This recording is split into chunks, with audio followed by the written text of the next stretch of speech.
Welcome to Engaging Truth. This is Dave Schultz, your host for this particular Engaging Truth program. During the month of August of this year, we are highlighting as many of the ministries of the Lutheran Church Missouri Synod as we can. And this day or this evening, we're going to be interviewing Frances Molitor. She's the new chairperson for the Lutheran Women's Missionary League. We know it as the LWML. So welcome, Frances. Thank you for having me. I appreciate it. I'd like to, first of all, find out something about who this Frances is. Tell us a little bit about your family. All right. Michael and I, my husband Michael and I have been married for 42 years. We are both lifelong Lutherans. And as you can probably tell by this southern drawl of mine, we were raised in rural Texas. The Lord has blessed us with 4 children, and we are now also blessed with 2 lovely daughter-in-laws, 1 great son-in-law, and 2 precious granddaughters who we enjoy being with indeed. I am currently retired, and so this has afforded me the opportunity to devote the time it takes to guide the women of the LWML Texas District in their mission. So you have become the chair. When was that election happened? When did that election happen? I was elected president in the summer of June last year, 2020, when we had to hold our very first virtual convention, which served as a wonderful way for us to gather despite the pandemic. A lot of things go across your plate. They go across your computer screen. They go across your willingness to hear what other people have to say. But what would you say would be the singular focus of the LWML? I mean, you got many things that you do. What would be the singular focus of what LWML does? I would say the single focus is serving the Lord, which is part of our motto, and that is serve the Lord with gladness. And through our serving the Lord, we have been able to reach out to the lost. We've been able to support programs locally and abroad that help spread the gospel. So I would say serving the Lord. You have women in many of our Lutheran Church Missouri Synod congregations who are part of LWML. They may have a small group within their own church, and they may call it just any name like Dorcas or something, but they serve the Lord and LWML. How does a woman become involved with LWML? In other words, a new family moves into a church, they become members of that church, they hear of a women's group. How does she become involved with that? Well, hopefully and prayerfully, someone will invite her to that LWML group and a meeting. She simply expresses a desire to join, to become a part of it. There's no great initiation quote type thing or installation. They just simply become part of our LWML organization. Therefore, it's very easy. They can find the different areas that are of interest to them. As you said previously, some circles, some groups will simply meet to sew quilts for Lutheran World Relief. They sew lap pads for local homes, hospitals. So there's numerous ways that a woman can serve through LWML. Now, our younger women prefer actual physical service projects. So we've been concentrating on that also, where we encourage our women to go out into the community and serve at local Mercy Project areas, pregnancy centers, and so forth. Some where they can help and where they can feel they are making a difference. The pandemic that we are just kind of walking away from very slowly, hopefully we're walking away from it, causes or has caused all kinds of different stresses for people within the congregational setting. What kind of stress did you experience in the very first time until just recently that the pandemic has created for the Lutheran Women's Missionary League?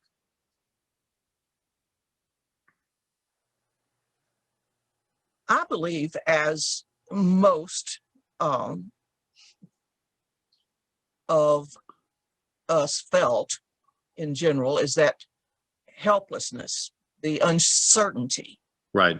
the not knowing what we would be able to do tomorrow. So we started a very visible campaign via Facebook to engage our women, making suggestions as to how they can continue to gather their mite offerings and send them in a timely fashion. We also initiated and used our email distribution service quite a bit to encourage our women, make sure they knew there were plenty of Bible studies out there that they could do via Zoom. We worked with introducing our women to Zoom. And so a lot of them did adapt, and they adapted well. We Well, actually... Go ahead. Well, and as a district, as a whole, we did not see that great of a decrease in our mite offerings. So the Lord is indeed good. Let me ask the question, and I think you've mentioned it 3 times in the last few minutes. Mite offerings. What in the world are mite offerings, and what significance is that to the ministry of the LWML? Well, thank you for asking. Many times we start discussing our lingo and forget that there are people out there that certainly don't understand or know or associate with that lingo. Back in the early 40s, 1940s, when LWML was first formed, the main purpose at that time was to allow and give the women of the Lutheran Church Missouri Synod an opportunity to help fund missions. And so, based on the story of the widow's mites from the Bible, they encouraged women to place their pennies and their nickels in their mite box, pray for those mission projects that we have chosen to support, and send those. The mite offerings are gathered either through a group meeting, as time has come about and we have technology. Mites are given to us now via Venmo and PayPal. So there are numerous ways to share those mites, but the concept being is that we can take a little of what the Lord has blessed us with, and together we can make a large difference. And Lutheran Women's Missionary League has indeed made a large difference, not only in the United States, but abroad. Francis, where do those mites go then once they're received? And I'm sure that, let's say, if 250 groups within the congregations in Texas contribute mites, they're put together in one place and a decision is made about them. What is that decision and how is that decision made? At each of our biennial conventions, which starts out our biennial year, we have asked for various missions and community missions to submit mission proposals for grants. So in other words, they present us with what they would like to use or how much they feel like they need to promote and to complete their mission. And we put it through a vetting process, which we have a vice president of gospel outreach that is in charge of that. And once they've gone through and vetted these mission grants proposals, and our pastoral counselor has reviewed them also, we go to our convention body and we ask our voting delegates, you choose, which ones do you feel your Lord is calling you to support and tugging at your heart? And at that point in time, or prior to that, we have more or less set an estimated mite goal for the next 2 years. And of course, some of that mite goal does have to go to our the operating cost for the district. Okay. But we try to keep that to a bare minimum. But from there, it goes, those funds are used to provide, these funds go to these various mission projects our voting delegates have chosen. And that's distributed by our treasurer. The funds come into our financial secretary. She deposits them. We look at our balance and decide what we can send out each month. And we try to fund a little bit every month toward these various projects. Well, I'm familiar with the Mite Box collection because when I was manager of KFUO in St. Louis some years ago, that the international LWML granted that radio station for outreach the largest gift that it's ever received, that it's ever given. So the ladies are generous with their mites, and so thank the Lord for that. Let me just pause for a moment and just do a little bit of PR for our organization. I'm glad you tuned in to Engaging Truth Programming today. Let me just take a moment to tell you about who we are. Evangelical Life Ministries is a group of volunteers in the Houston area who not only plan each of these broadcasts, but they also produce them. Each broadcast is centered upon God's holy word, in particular, the saving grace of Jesus Christ. You can help us with our programming. First of all, you can pray for this volunteer team, a large team, who loves to see each broadcast sent by a new broadcast technology to our country and even across the world. Secondly, you can support what we do with your dollar giving. How do you do that? Well, go to the website, elmhouston.org, and press the donate button. Many opportunities are there to help you give. Also, you can send your support to ELM PO Box 568, Cypress, Texas. Every gift is received, every gift is truly appreciated and used to send the gospel wherever it can go. Thanks for your help, and may Jesus bless you. Francis, we're back to you, and let me just emphasize the fact again that the women of the LWML have done so many wonderful things within the church over the past years. It's just not just the mite box, but in ministry, they have helped not only the elderly, and not only are the older women as part of the LWML today, but you also have a portion of a new women's group. Talk about that for a moment. We certainly do. As we have a program, LWML has a program, and that is the Young Women Representative Committee.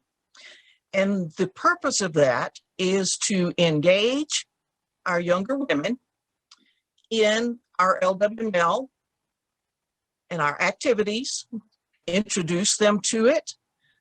Many may not have an idea of what LWML is. So we want them to get to know us. We want them to get to grow with us in faith and service.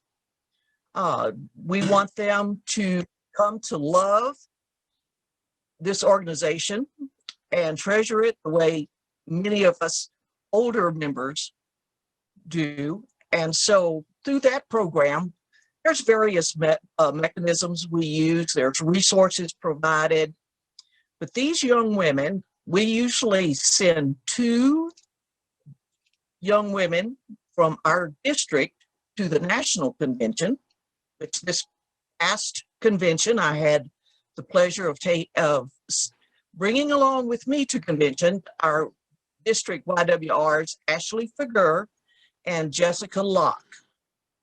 So these ladies will go out and visit with other women and other young women to get, hopefully to let them know this group is there for them also. Let's say a young woman stumbles across this particular broadcast on Sunday night, and she says, boy, I've been looking for something that I can do with the talents that God has given me. What advice would you give to her at this particular point? She's looking, she doesn't know where to go, but she's interested in hearing what you have just said and said, I'd like to belong to that. How does a young woman contact LWML, and what would you be saying to her as a result? We try to direct these young women or anyone interested to our district website, which is lwmltxdist.org. And there we have bunches of information for them. We have contact information.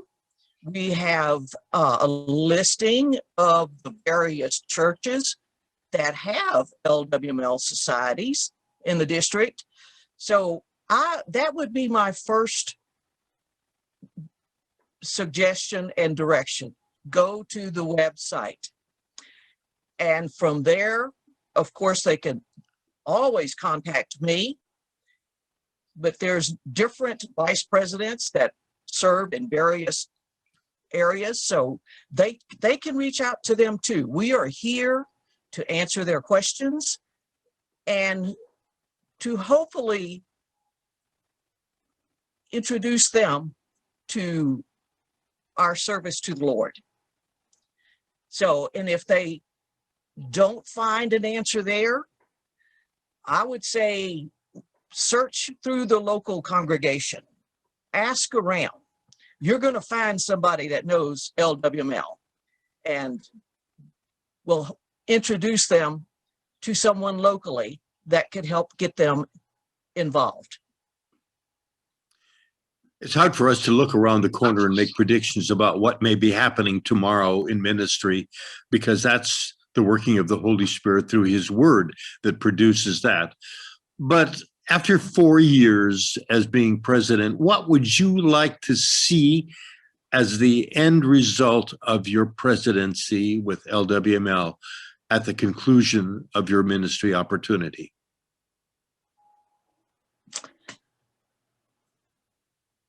Well, Reverend Schultz, let's see. I think probably for me, with the Lord's, through the Lord's grace and guidance, that at the end of my 4 years, we will see a growth in our LWML district, not necessarily in numbers, but in our faith, in our service, in our goals and our mission to reach out to others. And that to me is very, very important. We have 3 areas that I would like to concentrate on over the next years. One of them, of course, is the YWR, our Young Women Representative Program. The second is our Heart to Heart Sisters program, which is there to help introduce our ethnic sisters to what LWML is and acclimate us to their I've lost the word, but their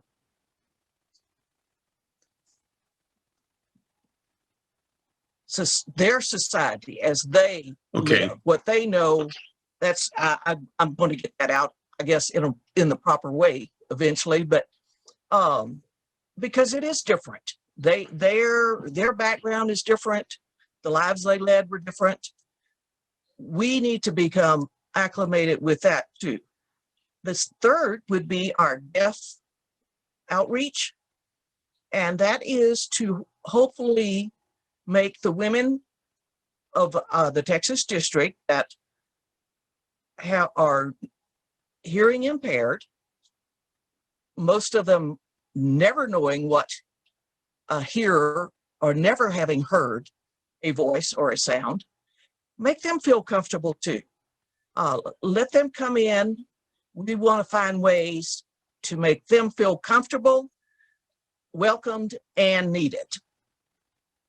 So isn't that something that our country really is looking at too? Simply by the year 2050, we're supposed to have the youngest group of young people in leadership than we've ever had before. So it's important that we look to other ethnic groups and people of different nationalities. I just want to say, Francis, thank you so much for being our guest this day on Engaging Truth. You said a lot of wonderful things, and in particular, that the gospel is preeminent, and there is no one who is without the need of the presence and the forgiveness and the hope that Jesus Christ himself provides for us. This particular program will be heard on Sunday night, and your voice will be heard in many different places, not only in Texas, but by streaming, it can be heard in other places in the country as well. So, Francis, I just want to say thank you for being so willing to do what is necessary to get the message of Christ and him crucified and risen to the audience that surrounds us. May the rest of this day and the work that you do in serving the Lord in LWML, may it be a true blessing. So we thank you, and to all of you in the listening audience, good night, and thank you for being with us. Be with us again next week, and good night.